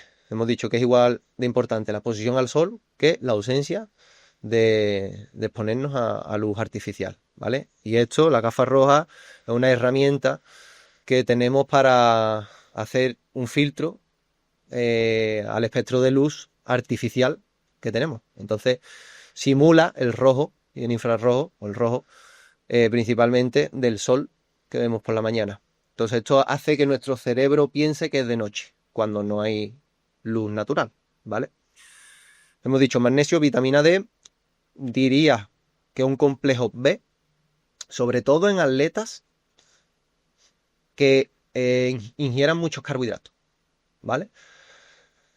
¿Por qué? Porque la B1, la tiamina, la riboflavina y demás son vitaminas que están vinculadas directamente al metabolismo de los carbohidratos, ¿vale? El cuerpo las necesita y si no las ingiere, las va a buscar de otro lado, con lo cual va a crear estas deficiencias. Gente con resistencia a la insulina, gente que tiene sobrepeso, que es prediabética, también es importante que tomen este tipo de complejo de vitamina del grupo B. 5, me has dicho mucho, realmente no creo que sean 5 Lo esenciales. que tú consideres. Te podría decir que la N-acetilcisteína, ¿vale? Que es un induce a la producción de glutatión, que es uno de los antioxidantes más potentes que tenemos a nivel endógeno. O sea, endógeno significa que los crea el cuerpo. Entonces, esto es un soporte contra ese estrés oxidativo que estamos hablando. La N-acetilcisteína también es un quelante de metales pesados. Lo que hace es que bloquea o quita los metales pesados de la célula y los expulsa del cuerpo. ¿Vale? Yo creo que habría que tenerlo en cuenta entonces. Sí, sí, sí, es muy importante. Es como yo lo suelo pautar como suplemento básico, o sea, tomarlo de manera crónica, Pero ¿vale? ¿entrenes o no? Sí, sí, no, para todo el mundo. O sea, lo que hago es juego un poquito con las dosis, ¿vale? Hay épocas que se toma más dosis, épocas que se toma un poquito de menos dosis. También puede de los mocos, ¿no? En la Sí, sí, es lo mismo. Y te voy a incluir la vitamina C, ¿vale? La vitamina C, nosotros tenemos un polimorfismo, los mamíferos, los seres humanos, que no metabolizamos vitamina C de manera endógena. Lo que te he dicho, nosotros no creamos la vitamina C, la tenemos que consumir de los alimentos. ¿Qué pasa? Que para llegar a las cantidades, por así decirlo, recomendables, o que realmente le funcionen al cuerpo para combatir con diferentes patógenos, virus, fiebres y demás. Bueno, fiebre es la consecuencia, ¿no? Sobre cuadros patológicos, la vitamina C deberíamos de comer, creo que En su día lo calculé, no sé si eran 20 o 30 gramos de vegetales al día. O sea, imposible consumir eso, ¿vale? Entonces tienes que suplementarte con vitamina C, sí o sí.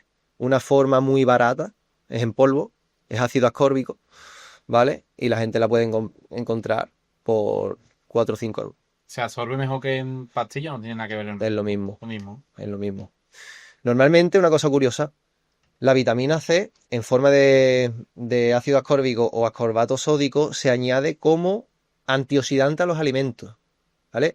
Tú vas a un supermercado, compras un blister de esto de chacina, de pechuga de pavo, de cualquier alimento procesado, y tú te vas por detrás y pones ácido ascórbico. ¿Por qué? Porque es un antioxidante. Lo que hace es que evita que el producto se oxide. Si es graso, pues que se enrancie, ¿vale? Entonces es un conservante, realmente. Y mucha gente no tiene deficiencia de vitamina C porque está comiendo ese ácido ascórbico de los alimentos de forma indirecta y no lo sabe. Las recomendaciones de la OMS, que bueno, la OMS no voy a decir nada porque creo que no diciendo nada ya estoy diciendo mucho. Las recomendaciones de la OMS son 100 miligramos de vitamina C al día, ¿vale? Eso es una cantidad ínfima. Porque las recomendaciones suelen ser lo mínimo para que la persona no desarrolle esa patología por deficiencia de ese nutriente. O sea, la deficiencia de vitamina C, el escorbuto, ¿vale? Que es la enfermedad que le entraba a los marineros cuando se iban al mar porque no tenían alimentos cítricos ni alimentos que tuviesen esta vitamina. Y, son 100 miligramos al día lo que recomienda mínimo, ¿vale? Pero eso está muy lejos de lo que debería ser lo que tendríamos que tomar al día.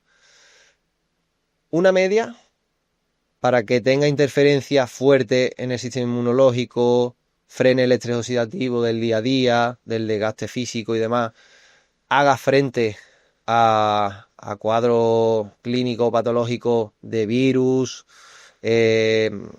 infecciones que tengamos y demás, podría decir que entre 4 y 6 gramos al día, ¿vale? Yo me muevo... ¿Gramo considera también suficiente? Lo típico que te venden. Sí. La vitamina C es hidrosoluble. Eso quiere decir que se metaboliza a través de los líquidos y se excreta por la orina. Tiene una vida media de 4 o 6 horas. O sea, cada 4 o 6 horas te podrías tomar un gramo realmente, porque ya no hay presencia de esa vitamina en la sangre. Entonces, la vitamina C, la tolerancia, se mide en función a la tolerancia gástrica que tú tienes. Tú tomas vitamina C a megadosis, vamos a poner, por ejemplo, 10, 20, 15 gramos, ¿vale? Y en el momento que te entra diarrea, que se te suelta el estómago, podemos decir que ese es el techo, tope que tu cuerpo absorbe, exactamente. Si no absorbe, te entra una diarrea que no es inmunitaria, es osmótica, es por mucha cantidad de esa vitamina, y entonces el cuerpo la expulsa. Y entonces ahí tenemos que ir bajando. Es curioso porque si yo te pongo un ejemplo, yo tolero ahora mismo 9-10 gramos al día. Si me pongo enfermo y me entra fiebre y demás, puedo subir más cantidad. ¿Por qué? Porque el cuerpo está más receptivo, ¿sabes? Hay un cuadro patológico y entonces el cuerpo está pidiendo, entre comillas, más carga antioxidante, ¿vale? Entonces, haciendo repaso, te diría magnesio, vitamina D, complejos B en forma metilada, siempre. Hemos dicho N-acetilcisteína y vitamina C, ¿vale? Creo que son una muy buena selección de suplementos, muy lejos de la hipertrofia, sino simplemente por potenciar la salud y evitar el estrés oxidativo. Mira, una cosa importante que te voy a decir para que lo entiendas. No es tanto la potenciación, sí hay una potenciación a nivel salud por un lado, pero no es tanto eso en lo que tenemos que hacer caso, sino a cómo poder frenar todo lo negativo cómo podemos frenar el envejecimiento, ese estrés. El estrés oxidativo significa que el cuerpo se oxida, ¿vale? Por eso envejecemos y demás. ¿Cómo podemos retrasar o retardar esos efectos oxidativos a lo largo del tiempo? Cuando comemos mucho, cuando entrenamos mucho, cuando trabajamos mucho, cuando nos excedemos en muchas cosas, puede haber un estrés físico y mental o emocional, Y entonces es como las herramientas esas que tenemos para hacer frente a ese estrés. Eso tiene más peso y es más útil para la salud que el tomar creatina para aumentar el rendimiento, tomar una serie de suplementos que lo veo un poco más en secundario. Como suplemento, el omega 3 creo que también es algo necesario, ¿no? Porque al final gran parte de la población carece de ello y yo creo que es un suplemento que es necesario para el cuerpo al fin y al cabo, ¿no? Porque el pescado que consumimos no es... Si lo consumo. Claro, que si es que lo consume, eso también es algo que... El problema del omega 3 es que Está pasa un poquito como con el tema de la fruta y la verdura. O sea, hace más daño que beneficio. ¿Por qué? Porque te venden un omega 3 que viene oxidado. Viene oxidado, es de mala calidad. Entonces, eso principalmente se nota en el precio. Un omega 3 no te puede costar un bote de 120 perlas 6 o 7 euros. Es imposible. Vale. Un buen bote de omega 3, de EPA y DHA y demás, en su ratio correcto y demás, pues te puede costar 40 o 50 euros, ¿vale? O sea, no compréis omega 3 del Mercadona. Claro. ¿Vale? Eso creo que es algo fácil de entender. Una cosa importante para la gente que quiera comprar un suplemento de omega 3 es que tenga la patente IFOS, ¿vale? Cuando pone IFOS en el bote, significa que la manipulación y la forma en que ha sido producido ese omega 3, como que es una patente de calidad, ¿vale?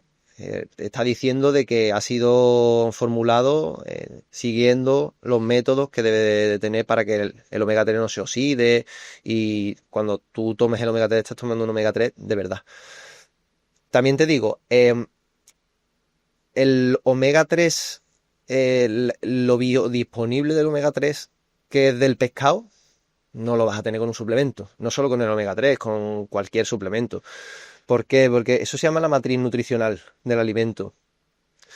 No es lo mismo tomarte siempre. Eso es una cosa muy curiosa, porque cuando se tomaba antiguamente las tortillas de clara, que se quitaban las yemas y demás, se decía que la matriz nutricional del huevo era completo.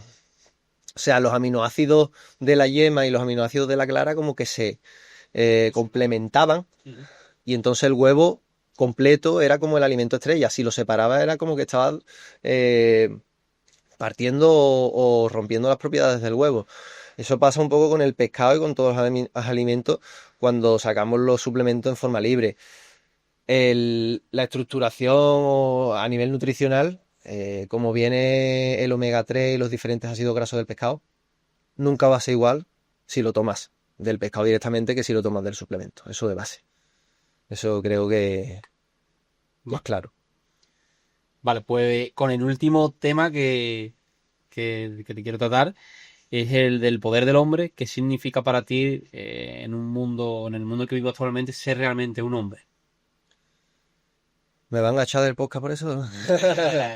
Al revés, aquí sin filtro. Aquí Sin tu filtro. opinión real.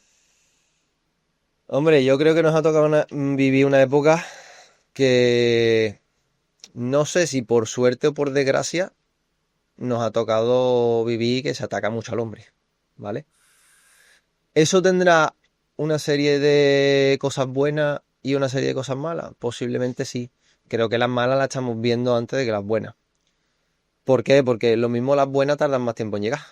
Lo mismo los que se consideran hombre, cuando me refiero hombre, hay una frase que dice que el ser hombre o mujer no es no es los genitales que tú traigas de genética, sino es que es lo que es tu destino. O sea, tú eres hombre, tú has nacido hombre con un fin. No has nacido hombre porque tienes testículos y has nacido mujer porque tienes ovarios. No. Te ha tocado ser hombre porque tienes un fin o tienes un destino marcado en tu vida, ¿vale? Y eso lo tendrás que desarrollar o exteriorizar en tu vida con una serie de hábitos o de formas, no de hábitos, sino de formas de ser o de formas de comprender la vida y interiorizar y exteriorizar la vida, que hagan ver y que corroboren que eres un hombre. Lo que me refería antes de que si es bueno o malo en la época en la que vivimos. Lo dicho, creo que tardaremos tiempo en darnos cuenta de que lo bueno tardará más. ¿Por qué? Porque yo realmente en el mundo en el que me muevo, los hombres que conozco piensan como yo. Lo que pasa que como estamos ahora mismo bueno, nos conformamos con lo que nos dicen, con los ataques que tenemos y demás, y como que hacemos la vista gorda. Pero yo creo que eso llegará un día en que no será así. Explícate de mí. Era un contexto. A nivel social, Ujú. ¿vale? A nivel social, a nivel político, socioculturalmente, mejor dicho, creo que se está atacando al hombre de forma desmedida, ¿vale? No trato de defender las cosas que hacen mal el hombre, por supuesto, ante los violadores, ante los pederastas, ante los maltratadores, los asesinos. La sentencia más dura. Si yo creo que todos los hombres pensamos igual. Que yo por mí ponía la pena perpetua, ¿vale? Para ese tipo de delincuentes o criminales.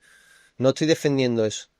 Estoy diciendo que lo que conforma al hombre es una cosa y lo que conforma a la mujer es otra. Y que la mujer tiene sus cosas buenas y que el hombre tiene sus cosas buenas y que ambos se complementan. Entonces, no creo que haya atacar al hombre por lo malo y por lo bueno. Solo por lo malo, realmente. Se le atacará por las conductas malas, pero no por las conductas buenas, ¿vale? Que hoy en día, no sé, un hombre vaya a una manifestación feminista y se le critique, no lo entiendo. ¿Por qué? Porque puede estar por la causa, ¿no? O puede estar libremente ahí en la manifestación o sea, es como un radicalismo ahí que no estoy nada de acuerdo en lo que se está ahora mismo el movimiento este, que no lo quiero decir como tal, pero Dilo, coño. o sea, el movimiento feminista feminazi, ¿vale? Entonces, creo que el fin del hombre es servir, es proteger, es ser guía en muchos aspectos. Y creo que ese tipo de actitudes se están cohibiendo por el movimiento que hay. Por eso te digo que ahora mismo estamos viendo solo las cosas malas, no las cosas buenas. Cuando un hombre expresa su masculinidad, su virilidad, está acorde con su centro, con su eje, sabe que es viril, sabe que es masculino, ese hombre aboga por la familia, es protector de su gente.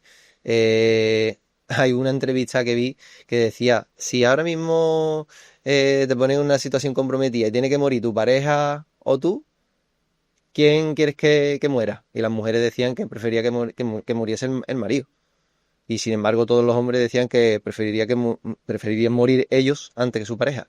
Entonces creo que eso describe bastante bien lo que te estoy comentando. Que sé que me estoy explicando como un libro cerrado, pero... No, pero al final, en términos generales, lo que estamos hablando son de valores, de ética. Y Exactamente. al final, ¿Vale? No tantas cosas, no tantos ejemplos concretos, sino a grosso modo la carga de valores que tiene que tener un hombre, la ética, la moral, la forma en que se tiene que comportar, la forma en que tiene que exteriorizar sus pensamientos, que tiene que hacer lo que está destinado a hacer, creo yo. Entonces yo lo exteriorizo un poco en función a mis hábitos, a mis pensamientos, a mis relaciones sociales, ¿vale? Y yo, sin embargo, no creo que sea machista o no creo que sea que esté en contra del feminismo. ¿Me explico lo que, Sí. lo que te quiero hacer ver? Al final ser como un líder, ¿no? Una persona Sí, que exactamente. que El hombre lidera. tiene que ser líder en general. El problema es que hoy en día se lleva todo al extremo. O sea, ya va a saltar alguien y va a decir, ¿y la mujer no puede ser líder? Que es que no estoy refiriéndome a eso. No me estoy refiriendo a eso. La mujer será líder lo que tenga que ser líder. Si yo no estoy discutiendo, no estoy haciendo una comparación con la mujer. Estoy hablando única y exclusivamente del hombre.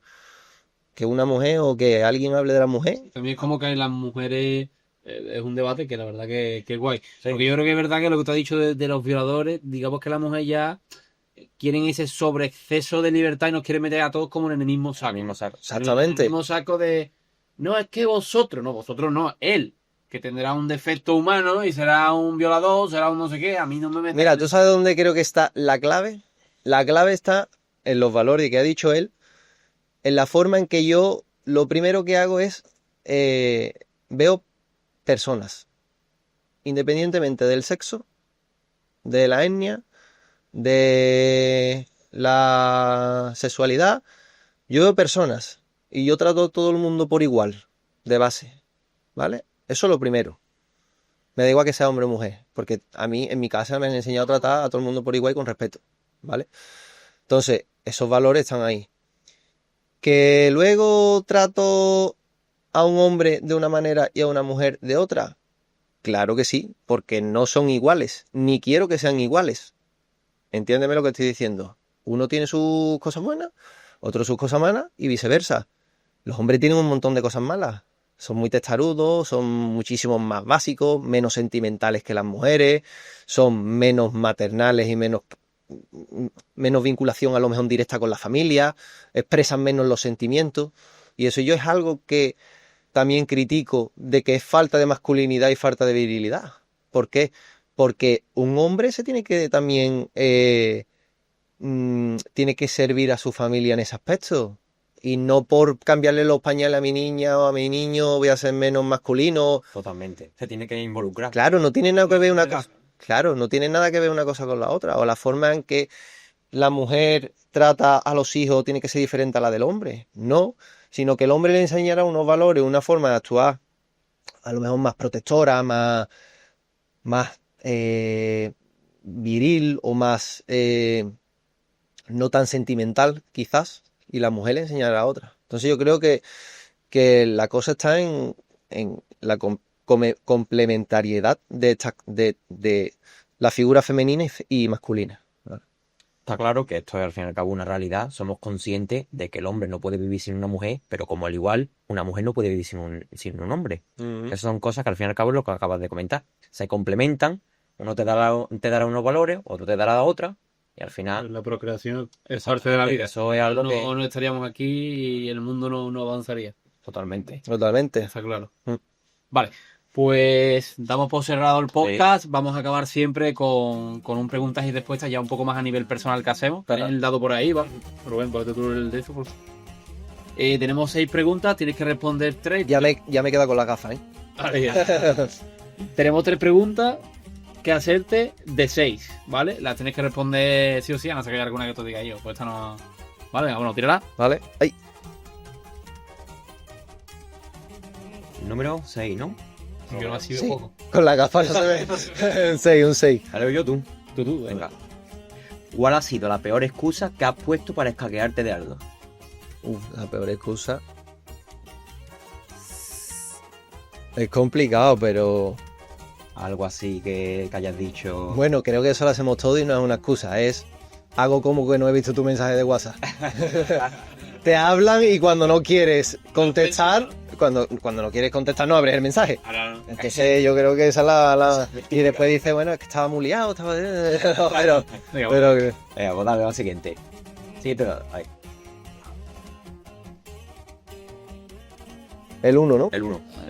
Venga. ¿Cuál ha sido el momento más embarazoso que has vivido en público y que hasta el día de hoy te saca una sonrisa al recordarlo? Son preguntas así porque no las quiera contestar, sino que ahora mismo quizás no las recuerdo. No recuerdo. Embarazoso. Que tú digas, yo me pasó esto y yo no sé dónde meterme, cabeza. De hecho, he sentido vergüenza ajena. O algo así que...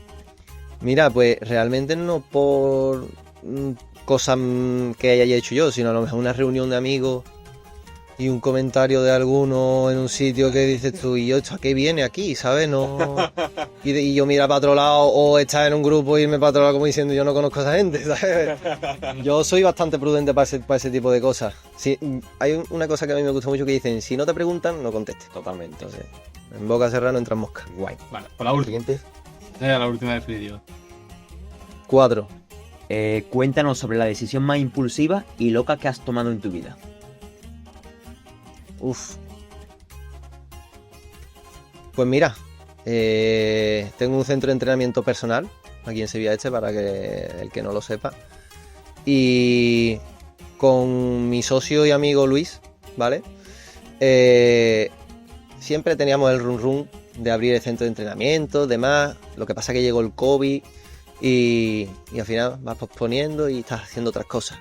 Y un día estábamos los dos y dijimos, y yo, esto hay que... ¿Lo vamos a hacer o no? Venga, pues a buscar locales.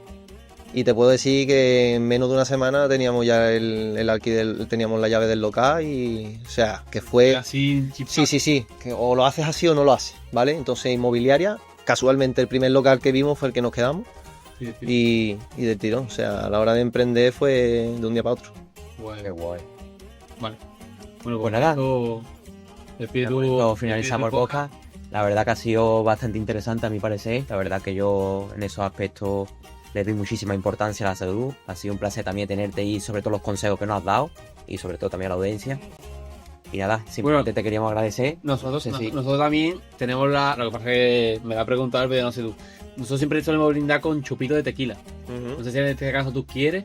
Hombre, uno o dos los que hagan falta. Pero ya está, entonces nos vamos a pasarlo. Es que yo digo, No sabía no sé si, qué- claro, lo quería dar por harto, pero no sabía si. Entonces ya está. Vamos a.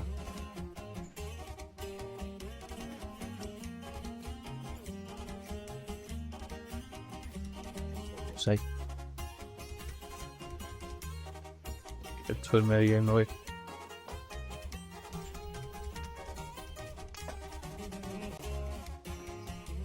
Vamos por ahí. Esto puedo no caer ahí. Tienes que darle con el tapón.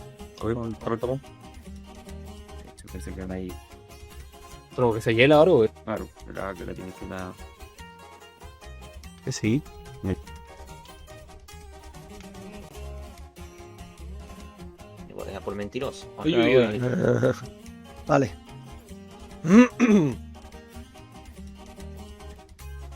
Cotino. Se está diciendo, hijo de puta. Ha dicho, No me da ni cuenta, cabrón. he dicho uno o dos, a ti te ha echado los dos del tirón. No, eso no, hombre. No, pero Ya, venga, vale.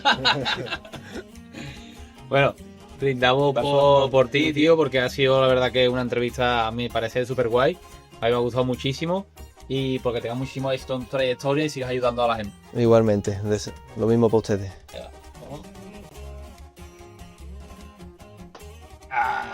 Nos vemos en el siguiente podcast, señores. Soy mexicano, esa es mi bandera. Yo la levanto por donde quiera.